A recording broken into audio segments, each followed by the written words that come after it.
Good morning, everyone. First of all, I want to thank all of you for joining us at the opposition's weekly press briefing, and I especially want to thank our reporters who are here in person and those who are joining us virtually as well. This morning, the opposition will speak mostly on crime, but before we go into the crime situation, there is one matter that I wish to address, which came out of an incident in Parliament on Friday. On Friday, the opposition, through myself, brought a motion to condemn the Minister of Rural Development and Local Government for his failure to lay in Parliament the 10th EBC report, which has the boundaries that would apply to the next local government election. This report is required to be filed by law every 2 years, but not later than every 3 years. The last report was filed in June of 2017, and the next report was due in June of 2020. The government did come to Parliament in June of 2020 to ask for an extension, and so the report became due in June of 2021. That report never surfaced. The opposition, being vigilant, wrote to the EBC to ask what is the status of this report, and we were advised that the EBC in August of 2021 sent the report to the minister as they were required to by law. Yet this report was never filed, never laid in Parliament. So, as a responsible opposition, we asked the question. I, as Shadow Minister of Local Government, filed a motion on the adjournment on the failure of the minister to lay this report on Monday, and it was approved. On Monday night at the UNC virtual meeting, the leader of opposition threatened to sue the minister, threatened to take legal action to ensure that that report did come to Parliament as is required by law.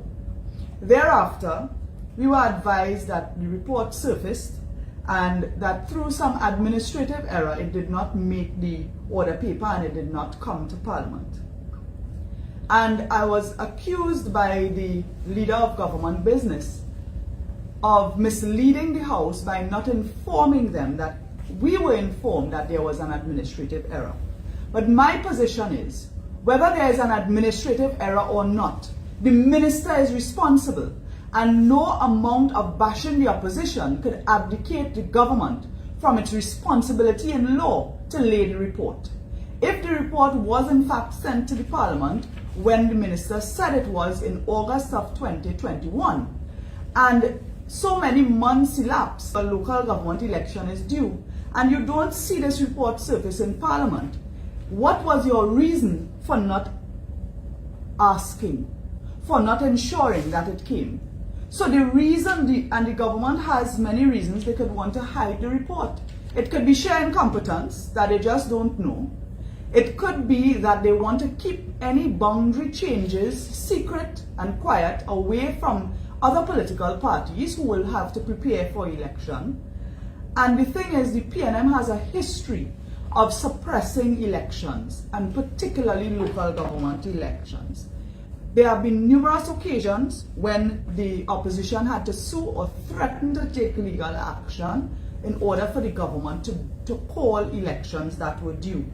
In 2003, I was a local government councillor, and local elections were due in 2006.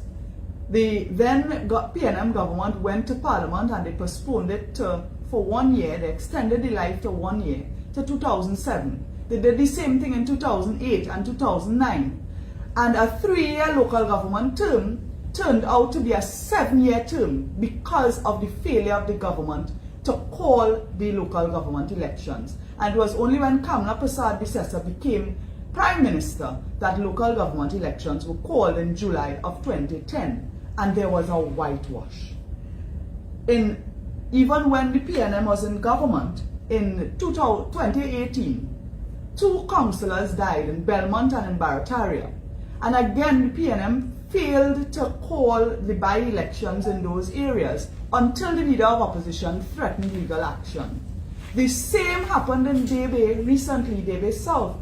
It was last year in February of 2021 that UNC councillor Parashottam Singh passed away, and he was a councillor for Davis South.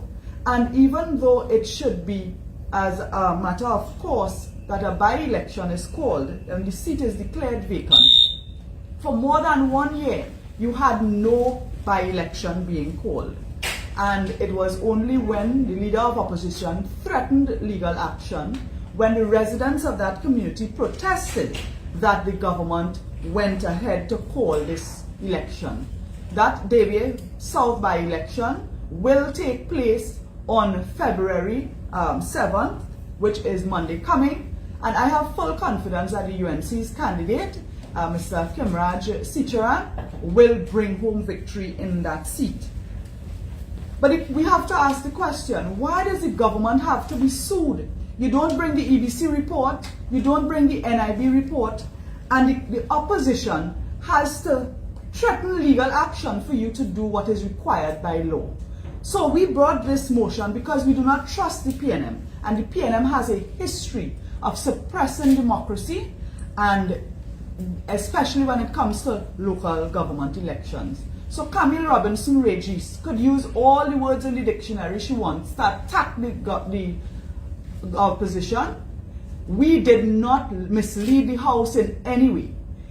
If there was an administrative delay in the report coming, the minister who is responsible is still responsible, and he has a duty to ensure that the report is in fact laid. And Camille Robinson Regis, as leader of government business in the parliament, also has a duty in the lower house to attend to the order paper to see what is on the agenda. So the fact is that the PNM hid this report, that the PNM continues in its trend to suppress democracy in local government, and we will not be intimidated. Today, democracy owes a vote of thanks to Kamla Prasad-Bissessar for threatening to take legal action against the government, and that is the only way the 10th report of the EBC on the boundaries for the upcoming local government election was revealed. So I am grateful to be part of the opposition effort in keeping the government in check and in being vigilant. That aside, also yesterday in Parliament, on Friday in Parliament, the Prime Minister spoke for 90 minutes. He was all over the place. But one thing that he mentioned is that in 2015, he received death threats, and he felt that his life was in danger, that he had to wear bulletproof vests during his campaign, and that he had the opportunity to use an armored vehicle. And I asked the Prime Minister, having experienced this, where is your compassion? The people of our country who are facing the threat of murder every day do not have the luxury of bulletproof vests. Khadija Kojo did not have the luxury of an armored vehicle or security, and our women are under threat. Today, I want to salute the UNC's Women's Arm, who last night held a vigil at the foothills of Aripo, heights of Aripo, where the body of Khadija Kojo was found, and where 1 year ago, Andrea Barrett's body was found. We have so many women, Ashanti Riley, and several others. And in fact, in 2021 alone, there were over 33 women who died because of violence. And our Prime Minister continues to treat this issue lightly. As the head of the National Security Council, he has to answer to this country and to put measures in place to keep our women safe.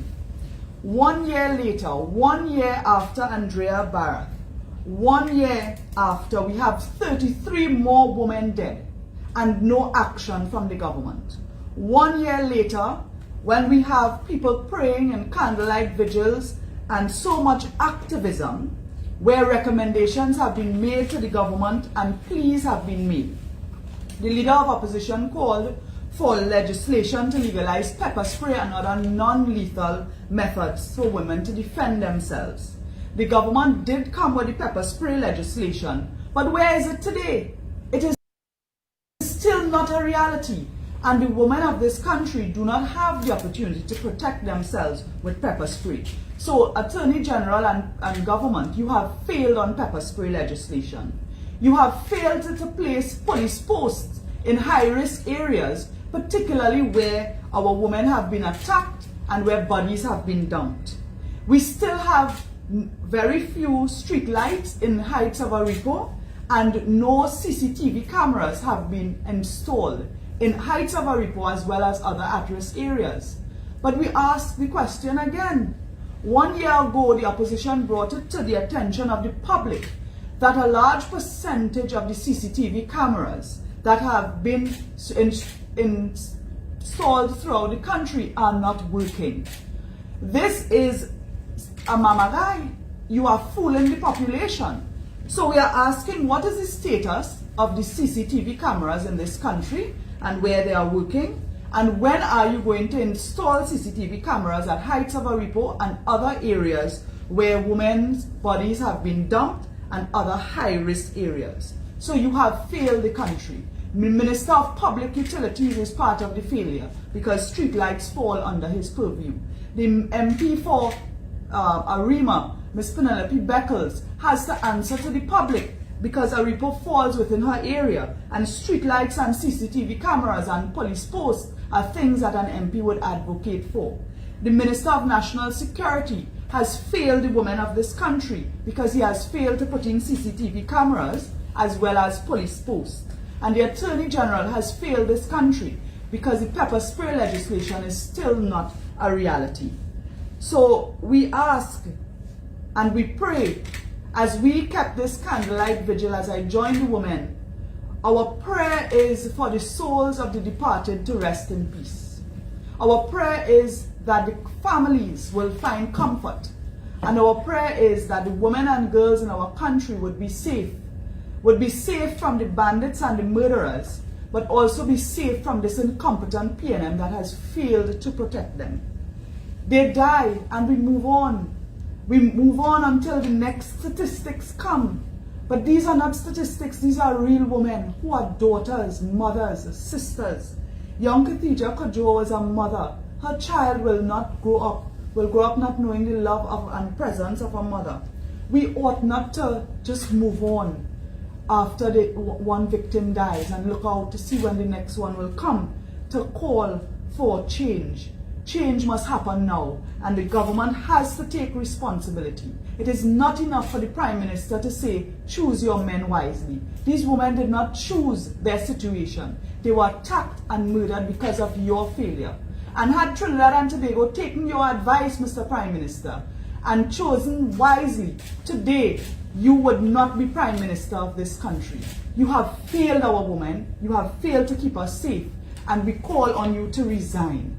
We call on you to resign because while we have been calling for action, you have clearly demonstrated a lack of interest in protecting our women, a seeming incompetence to utilize the national security forces to keep us safe, and a clear disdain for what the reality that women face.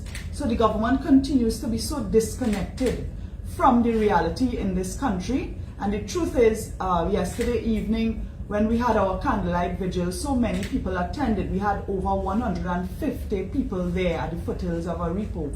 And there were women who contacted me and said, Khadija, I would like to attend, but I have to travel and it is not safe. So women are not safe taking public transport.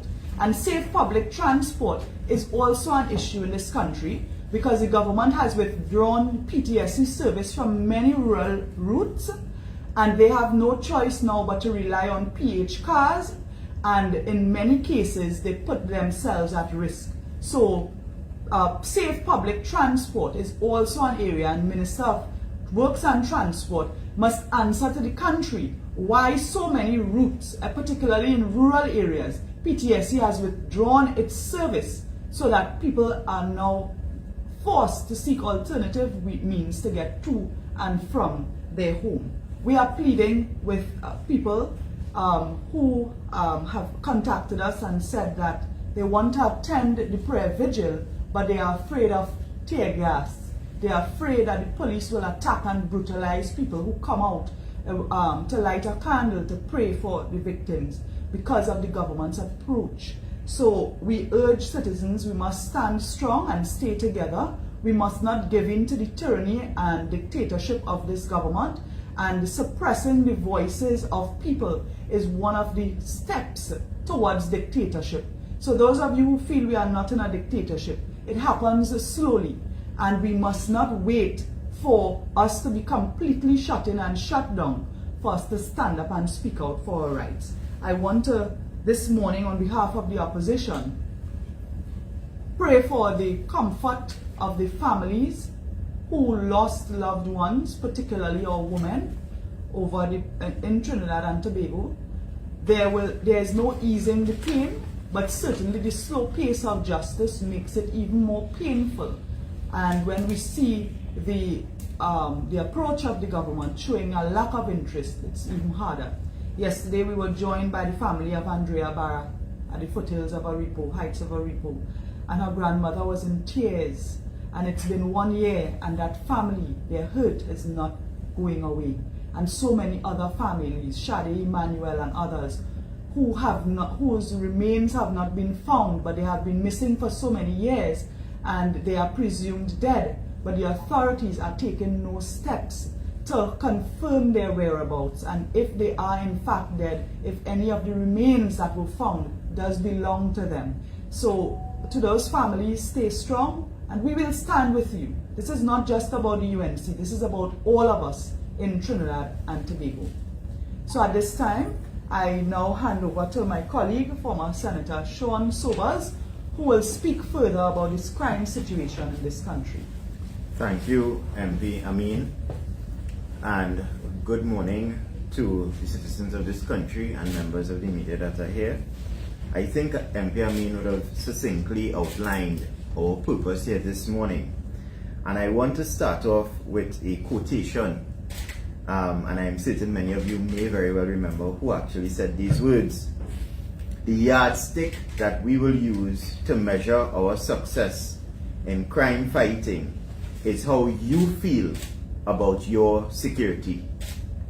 That is a quotation that was taken from the then opposition leader, now current Prime Minister, when he was attempting to solicit support from this country, from the citizens of this country, in the 2015 election. And that was his approach then, to indicate to the population how he thought the population should apply some level of matriculation to the success or lack of success with respect to crime fighting initiatives. And this morning, the opposition intends to do that. And we intend to do it by outlining, in particular, the government's failure and inability to arrest the spiraling crime situation within this country by proffering palatable solutions to the situation that we are currently facing.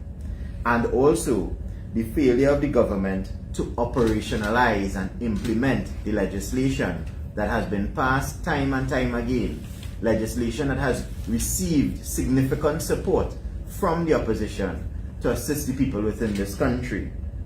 Now, this crime trend, or this spiraling crime situation that we're facing in Trinidad and Tobago, it didn't happen overnight.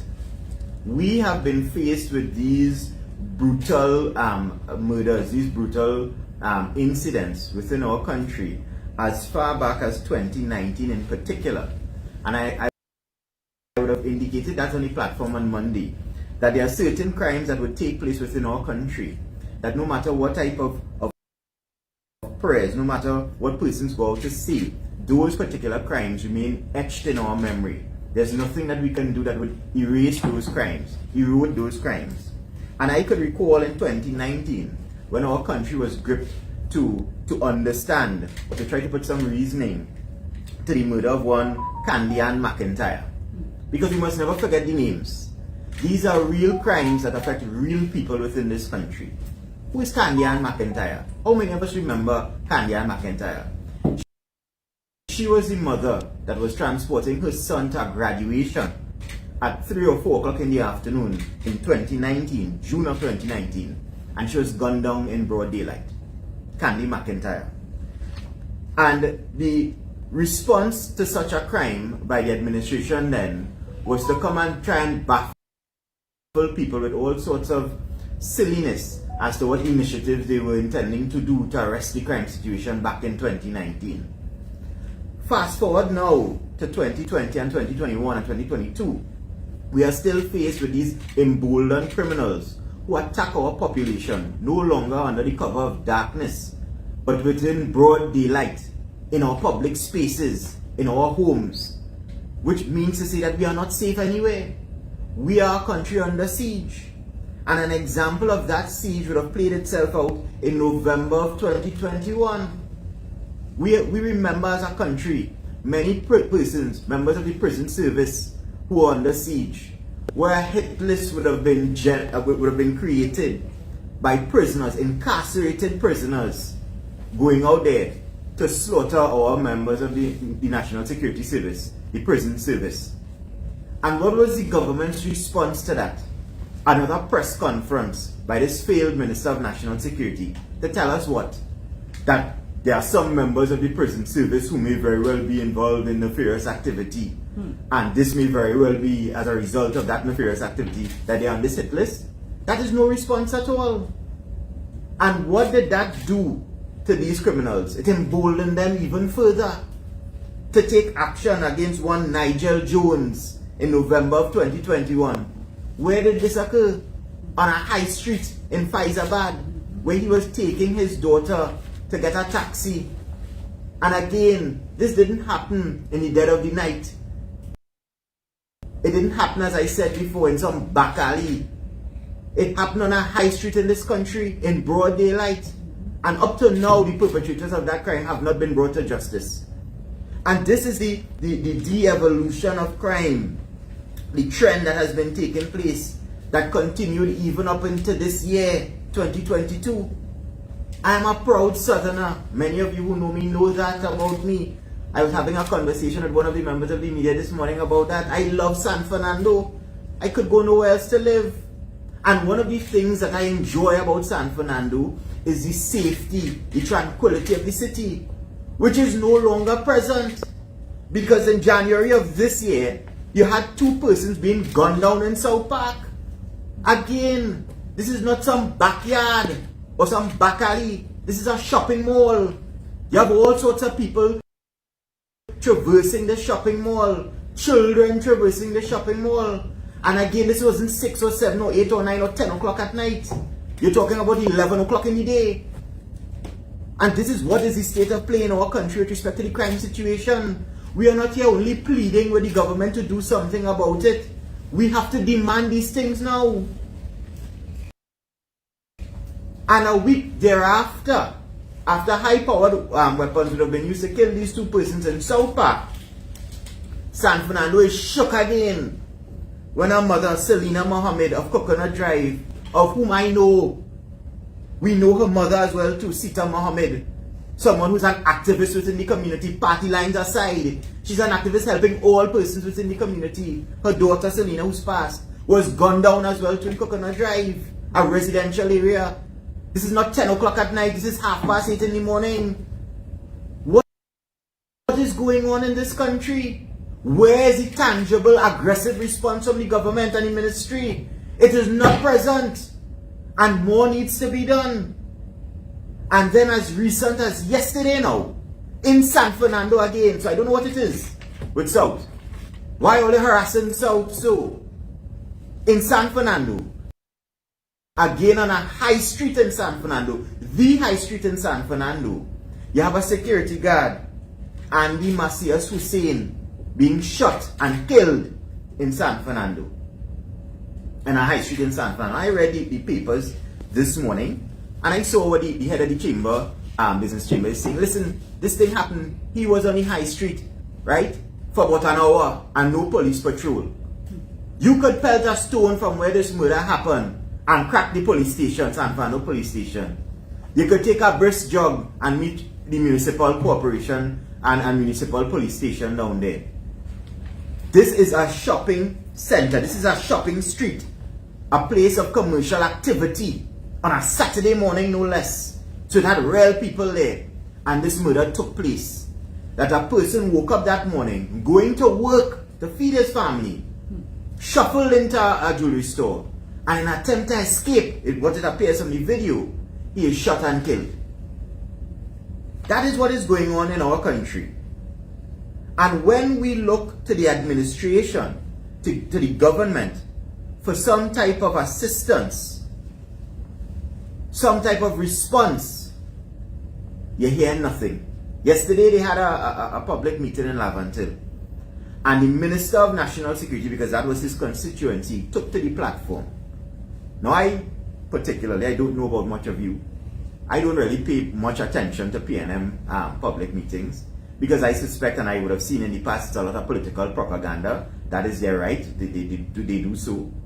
But I paid attention to the minister yesterday, particular attention to the minister, because I expected yesterday afternoon that he was going to come out, indicate that yes, we have a problem, and these are the solutions that we are going to take. These are the aggressive steps that we are going to take as a government, as an administration, as the Minister of National Security, the Prime Minister being the head of the National Security Council, to arrest this crime situation within this country. Rest assured, we will be there for you. No. He spent the majority of his contribution talking a set of stupidness about parliament and whistleblower legislation and all sorts of foolishness. And then in the last 5 minutes, he attempted to address or to proffer what the solutions could possibly be based upon some type of meeting. And let me tell you something else he indicated yesterday, and what is going to be a feature of this administration going forward for quite some time. And I want to address this frontally, because they would have done it in the past. We addressed it then, I will address it again, because they will continue to do it. They will come and tell you, the public, that listen, we're doing our best, you know. We're trying to implement legislation, whistleblower legislation now. That is the tagline. And the opposition, they're not patriotic. They don't want to support us. Nothing could be further from the truth, my friends. We as a responsible opposition, time and time again, has come to the public and to the parliament and indicated, listen, we are here to support good legislation. Even when the legislation really kind of bad, we will move amendments to change it, to make it into better legislation. The Attorney General has admitted on a number of occasions, this is the first time in the administration of this country that we've accepted so many amendments on the floor of the parliament from the opposition. It's not by guess or vax, it's by design. We go there to do our work for the benefit of the people of this country. Hence the reason you have so many amendments at Honorable Attorney General. And when the bills come to the floor that aren't good at all, we won't support it. We've said that. Terrible legislation, we want no part of that. I have before me, at least in my time there, several pieces of legislation that we've supported. The Administration of Justice Electronic Monitoring Bill, the Administration of Justice Indictable Proceedings, number 2, the Administration of Justice Indictable Proceedings, number 3, in the Administration of Justice Indictable Proceedings 2018, Criminal Procedure Plea Discussion and Plea Agreement Bill, the Domestic Violence Bill, the Evidence Bill, the Firearms Bill, the Indictable Offences Pretrial Procedure Bill, Miscellaneous Provisions Law Enforcement Bill. As recently as when I was there last week temporarily, we also supported this bill with respect to sexual offences and pornography and upskirting and whatnot, voyeurism. We supported that as well. So it's rubbish to come to our public to tell them that we are unpatriotic because we don't support legislation. That's foolishness. The proof is in the pudding, right? And then on top of that, now you come to talk about this 9-point or 10-point crime plan, sounding nice, looking good to save the country. And when you drill down on this thing, you're talking about community mediation. What is that? If persons are not willing to trust the police for whatever reason to come and give them information, how you, the same police, coming to now mediate with respect to some disagreement in the community? Isn't that a recipe now for Crown Plaza point 2? We're going to hurl all these gangsters in a place and feed them and fed them. To what end? We've been through that already. You're talking about effective border management and control. This is the same Minister of National Security when he was a minister in the ministry in 2019, right? Telling the population he can create some I-style unit to arrest and control and treat with border management and border control. Where's that unit now? Where's that unit now? So don't come and tell us that in 2022. You're talking about maximizing anti-gang law. We brought that. We are the ones who brought that, not you. Training the highway patrol and IATF with respect to case management, right? Patrol policy and whatnot. Where was the patrols yesterday? I read the article as well this morning, where the police are saying, well, listen, you know, unfortunately what took place by their own patrols was because some persons were suffering from COVID. Fine, no problem. But you wait till someone was gunned down to understand that more needed to be done. So we now have transformed ourselves into a nation where we react. And we don't react from a small lash or something like that. Where it's a simple knee-jerk reaction. We react when there's blood running in the streets. That is the position being adopted by this administration. You talk about use of DNA. I'm going to deal with that, right? You talk about white-collar crime and reformatting command center. MP Amin was spoken about CCTV. You talk about CCTV yesterday. And one of the greatest jokes that came out of that platform yesterday, he spoke about firearm retrieval.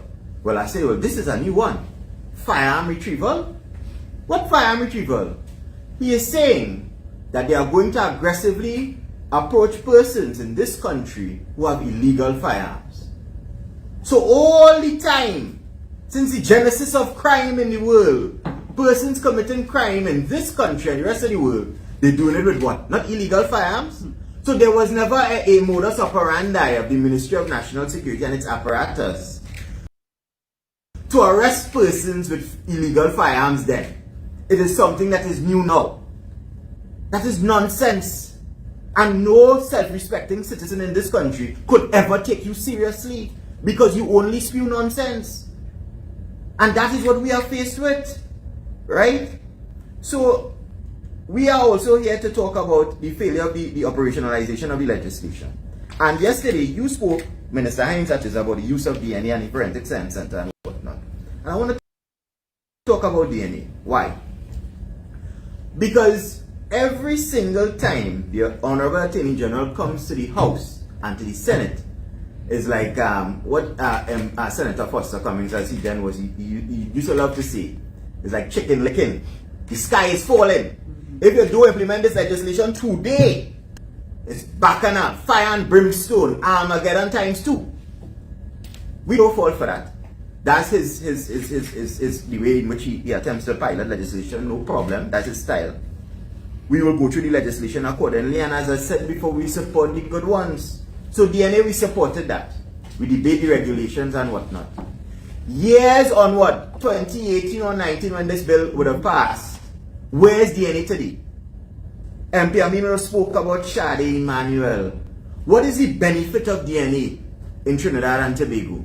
Apart from it being utilized to find criminals who leave behind sweat and hair and blood and fiber and whatnot, to properly capture them, to properly utilize that information as evidence in a court to convict them, DNA can also be utilized to be able to say that the bones that have been found of this person actually belong to that person, and to bring some closure to these people, like Sade Emmanuel's family. Where's the DNA? When we debated that legislation, the Honorable Attorney General said it had 1,000 kits on the port. Where are those kits now? Why aren't they being utilized in crime prevention? Why aren't they being utilized to arrest the crime situation currently? And MP Amin spoke about missing women because that is connected to that as well. So many women in this country are missing. And in this heights of Aripo being a dumping ground, she spoke about what should be done. The lights, the cameras in those areas, the police patrols. Where are they? Years onwards. And MP Amin spoke about this pepper spray legislation as well too. Just recently, last week, a young woman would have jumped in a taxi and was almost raped, almost sexually assaulted. Had she had pepper spray as a tool in her belt to defend herself, she may have had a better chance. And so many women out there would have had a better chance for the utilization of pepper spray. Show us that you care. We are a nation under siege. Trinidad is burning. And you, the government, the chair of the National Security Council, the Minister of National Security, you continue to fiddle while Trinidad burns. To come and tell the population, after 7 years in administration, that you have no proper solutions to fix crime in this country, or some halfway or half-picked duck, as the old people like to say, some plan that you come up with yesterday to fix crime in this country, and you pell from a platform, is fiddling while Trinidad is burning. To tell the population that you pay the police the back pay, so that is your response to crime, is fiddling while Trinidad is burning. To come and tell the population that the opposition don't support legislation and we are unpatriotic is not only fiddling while Trinidad is burning, that is foolishness as well too. And we are saying today that you need to catch yourself as an administration and properly take on account and on board all of these issues that are plaguing ordinary citizens, crimes that are connected to real people within this country, and do more. I said today, we are no longer pleading, we are demanding that more is done. Thank you very much. We will now be open to questions. I will begin with you, Ms. Amin. Good morning, Melissa Doughty, Trinidad and Tobago Newsday. I want to start with, we know that as you would have addressed, you'd have spoken to the issue of violence, and more so specifically gender-based violence in Trinidad and Tobago. We know that there has been constant reference to a gender policy, etc., etc. How do you think, or what specifically do you think the government needs to do to ensure that these things are dealt with, or that a gender policy comes into place that would address the issues of how people interact in our society? The issue of violence against women is also an issue of safety and national security in this country. So the gender issue, the gender policy and the gender legislation will deal with wider issues that of course are all relevant.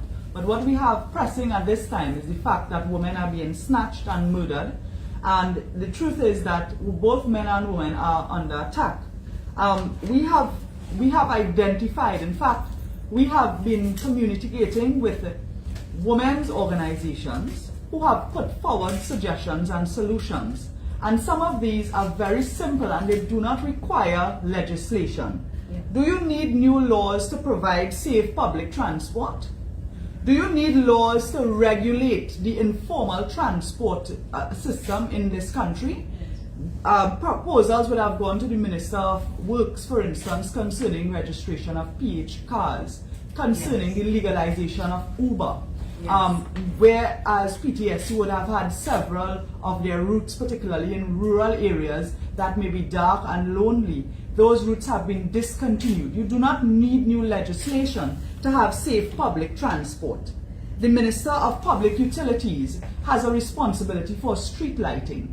The national security knows the high-risk areas, yet those areas we have not seen a concerted effort to properly illuminate and light up those areas with street lights. You do not need new legislation for that. We do not need new legislation for CCTV cameras to be installed in these areas. And it cannot be that year upon year the murder rate is spiraling out of control. Our women are at risk, and these CCTV cameras, new CCTV cameras, cannot be installed. And what is worse is that the existing ones are not working. This does not need new legislation. The issue of police posts, in fact, several police posts were discontinued in the past few years under the PNM government, but the issue of police posts and the police presence is also something that does not need new legislation. We have hard-working police officers who are on the field doing their best. Many of them are overworked, and they do their best, but the lack of political will to implement these simple things is what is missing.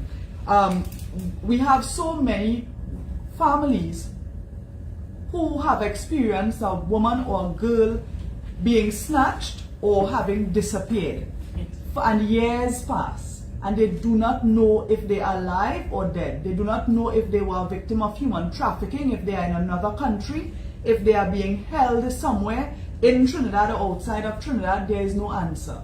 You know how difficult it is to live not knowing where your daughter is? So, for instance, the family of Shade Emmanuel have been pleading for answers from the police, and they have not been getting answers. And there are many other missing women in this country who have been snatched. They go to drop their child to school and they disappear. They go to the supermarket or they go to school. These are not women who are involved in illegal activities, and you know, the tendency to blame the victim, to say she looked for that. That also has to be addressed. So the issue of safety for a woman has to do with national security, and to talk about new legislation in that, to me, it is allowing the PNM to find an excuse for their lack of political will to protect these women. So there are some low-hanging fruit, there are some simple things that the government could do. The pace of justice as well in this country, the police investigation, the DNA and the forensic support. For instance, when bones are found, do you know if those are the remains of your loved ones? When a woman is attacked and you know, you may have DNA samples of the attacker might remain on the scene, how those are processed. So the forensic support as well does not require new legislation. The UNC and the opposition has done its part to support good legislation in Parliament, but what I am seeing here is a lack of political will. Okay. Mr. Sobas and Ms. Amin together, in terms of, we would have, Mr. Sobas would have documented it and would have charted the chronological, would have pointed out the timeline. We know that Trinidad and Tobago has gone through a tremendous a socio-cultural shift over time. How much of that cultural shift do you think plays into the crime situation that we are seeing in Trinidad and Tobago today? And how do you think that can be addressed? I mean, over the years globally, that discussion about how does one speak to the issue of crime and culture would have been documented by many scholars around the globe. So how do you think, in terms of what is being done, because we know that, as you would have said, crime has no political line, how do you think that both the government and the opposition can work together to address that cultural shift that some people would say would have played into the crime situation that we see in our country today? Well, I think definitely in terms of more activism, both political parties have indicated on some occasions the level of activism that they would intend to action in certain areas within the country. Whether or not that has been done by the PNM, I cannot say. I can say for certain in the UNC we have been aggressively doing those things. During my campaign, and even in terms of the normal run-of-the-mill in other constituencies in MP Amin's constituency, in Saddam's, Anita, the political leader, there's a huge effort that is placed upon community engagement, which bridges that gap. So there are sports days that are carried out by the constituency office.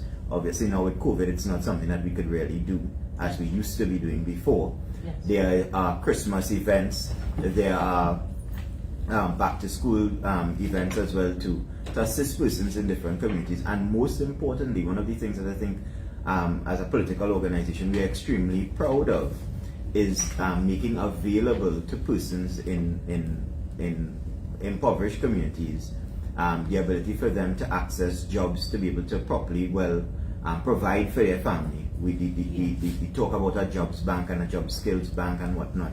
It's something that is UNC booted, UNC based, and that is how we attempt to bridge and to access communities and to provide them with alternative solutions to a life of crime.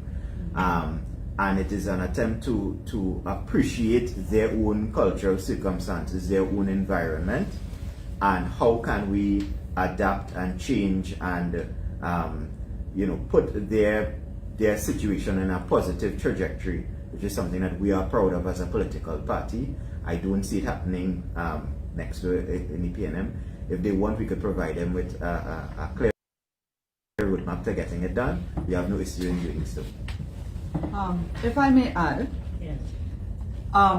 The attitude of our leaders, our prime minister, ministers of government, religious leaders, and the words that they speak also influences our behavior towards victims and perpetrators. The Prime Minister has engaged in a lot of victim blaming, telling women, choose your men wisely. I am not in your bedroom. We had, when the Japanese panist was murdered in this country, the mayor of Port of Spain blaming the victim because she was wearing what he called a skimpy costume. And we have had a lot of victim blaming. Yes. We must condemn that outright. We must shift away from that. Victim blaming does not solve the issue. And to me, it also intimidates other victims from coming forward with their story. And victims of sexual abuse, victims of attack, people who have been kidnapped and so on, find it very difficult to come forward with the information and talk about this traumatic experience already. And it is a known thing in law enforcement where the police has to engage these victims to speak about their experience without making fun of them, without them being blamed. So the Prime Minister setting the example of victim blaming must be condemned and must be stopped. And I think it is lack of education, it is pure ignorance on his part and some of his colleagues. So that is one thing I think culturally we have to shift away from blaming the victim. Another thing that we have been seeing is a lot of activism in this country. We have women who are activists, who are advocating for certain changes to be made in our country. We have people who are relatives of victims who are asking for justice, and more people are speaking out even through social media, as well as, for instance, candlelight vigils and so on.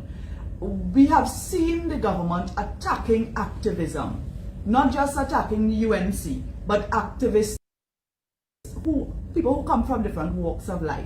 And I think this is a sort of a suppression of people's freedom of expression that is a very negative thing for our country. When people experience this kind of trauma, we have to allow them safe spaces to express that hurt, to be able to call for justice, to be able to call for change and effect change, and we must listen to them.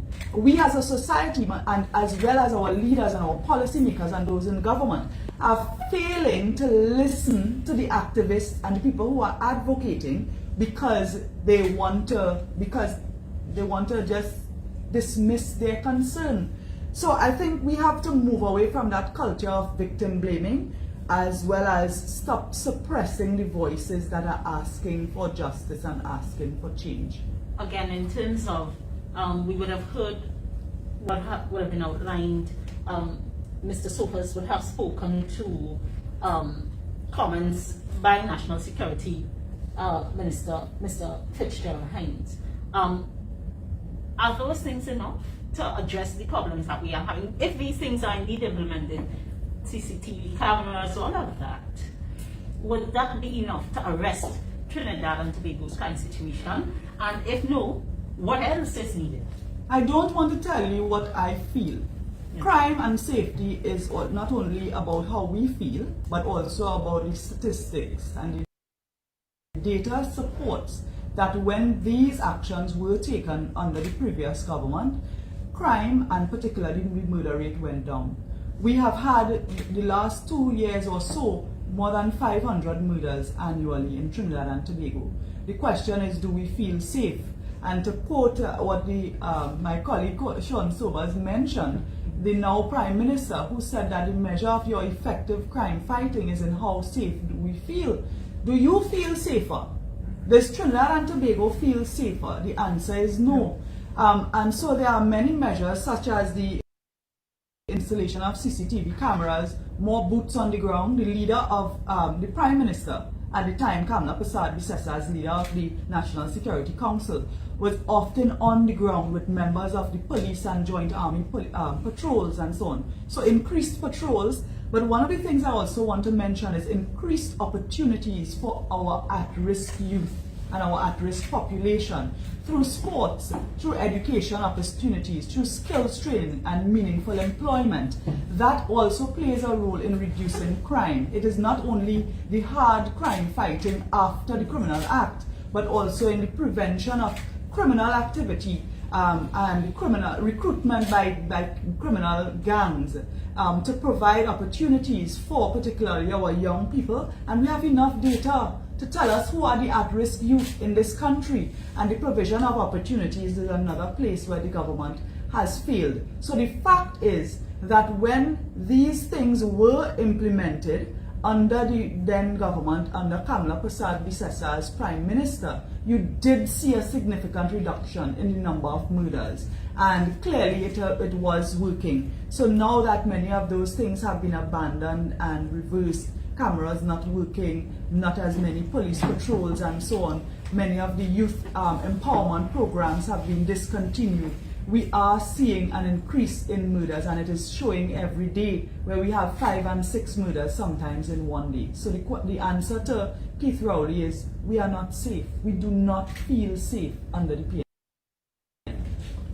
And just to touch on, I mentioned before the construct of gender, etc. We've seen globally as well the shaping around the world happening, particularly as it relates to masculinity. And we are all well aware in this room of the phrase toxic masculinity, or the construct of toxic masculinity. Do you think that more needs to be done to address gender and masculinity in Trinidad and Tobago? Indeed, because we are a patriarchal society, there are cultural shifts that we have to embrace. What I know though is that we also have men who are feminists, and it's important for men to be part of the movement to protect women. And I mean, yesterday we had a UNC Women's Arm putting on a march. Our General Secretary of the party was there. Several of our male colleagues stood with the Women's Arm. And for me, in my political party, it's important to see the men and women stand side by side in advocating for the protection of women and the empowerment of women. So as we continue with our activism, our NGOs, our women's organizations, we have to continue to engage men, because I recognize that there's a lot of ignorance, particularly among men who are leaders in this country, when it comes to protection of women. And it may be cultural, it may be learned, and it is that they do not perceive how victim blaming is a thing. And it amazes me that a man who can be Prime Minister of this country doesn't understand how detrimental victim blaming is. That is just one example. So I want to encourage activists in this country to continue to let their voices be heard. Do not be afraid of intimidation and tear gas and the government attacking you for voicing your opinion. We have to effect change, and it will be done continuously. Many things take years. This cultural shift that you mentioned will take years, but we have improved compared to what we were a generation ago. I think as women now, we are more empowered. We have better access to many amenities, and that is a positive thing. But our safety, our basic safety and our vulnerability is also important. So I salute the men who stand side by side with us, and I urge you, do not let your voices be silenced. Mr. Soas, if I recall, in terms of San Fernando, you mentioned San Fernando and the increase in incidences in San Fernando that we would have seen over time. Is there anything specific that you are planning to do, or even to take to Parliament? You are a temporary centre, but in any ways, how do you plan to agitate to have a safer San Fernando? Well, one of the things that we have begun to do in San Fernando is to encourage people to speak out. Literally, if you see something, say something. Utilize the Crime Stoppers, utilize persons within your community, because San Fernando is a place where we have a lot of members of the protective service living amongst persons within different regions in San Fernando. And because of the community-based living, you know these people on first-name basis. You could contact them and let them know that you have a difficulty with something and let them try and action it. But also, one of the things that is a pet peeve of mine is that I think what we have to realize as a country, and it's something that we will be seeing from San Fernando, we will be seeing as a political party, is that it doesn't matter what type of instruments that you put forward for persons to use. It doesn't matter the type of legislation you bring. if your detection rate is low, which is the problem that we face here in Trinidad and Tobago, you will find criminals continue to be emboldened and continue to commit crimes.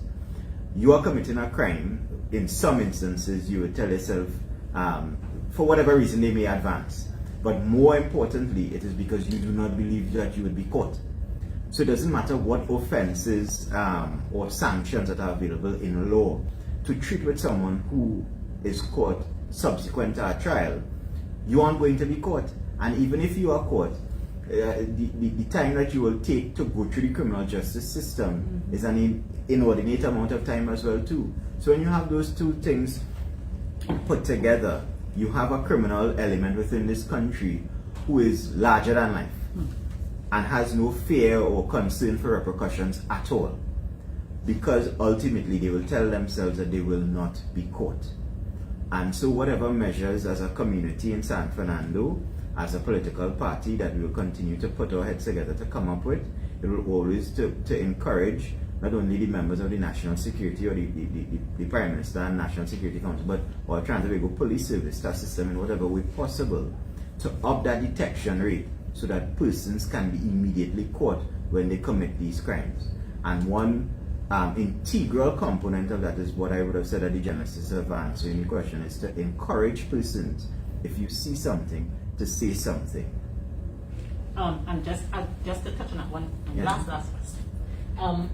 How do you see the I should say the executive rather, addressing those who spoke about the delayed injustice and the inordinate amount of time that it takes to actually, get justice, etc.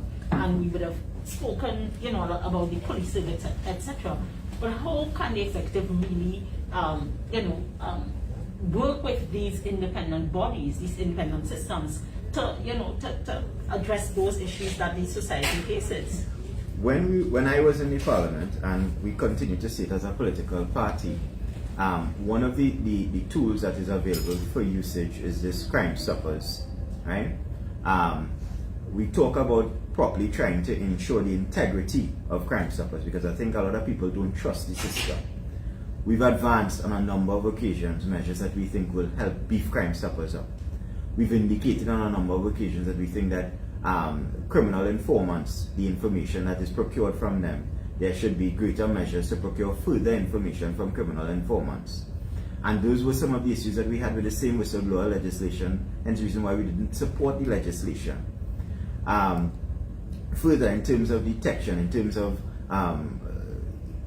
treating with the issues with the inordinate delays in the criminal justice system, we've advanced a number of situations that we think, if the government takes on board, it could help speed up and catalyze matters going before the courts and issues being treated. We've spoken about more judges being hired, we've spoken about more magistrates, we've spoken about the courts, more courts being built to treat with these incidents. We've spoken about better resourcing the police service. There's a plethora of issues, there's a plethora of options that we've put before the government and the administration through our political leader and other members of the political party to assist and bring further illumination to things that we think, as MP Amin would have indicated, it's a coupling of those options with political will that will equate to peace and harmony within this country. We could spend from now till thy kingdom come speaking about these issues, but if there's no political will to take them on board and then no political will to operationalize those things, we'll be spinning top in mud, which is what we've been doing for the last couple of years. Not we, them. Well, PNM. yeah.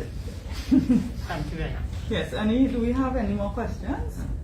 Okay, with that I want to thank all those members of the public, those who have joined the Leader of Opposition page on Facebook, as well as those of you in your homes listening to us virtually.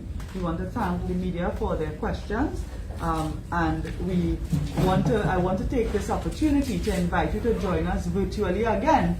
On Monday night, we will be live from Debe as the UNC virtual platform covers the results of the Debe by-election, where Kimran Sitaran is running in Debe South in that by-election on Monday. So by Monday night, when our virtual platform starts, you will get the results, and I hope that you will join us to hear the featured speaker from our Leader of Opposition and Leader of the United National Congress, the Honorable Kamala Prasad. Thank you.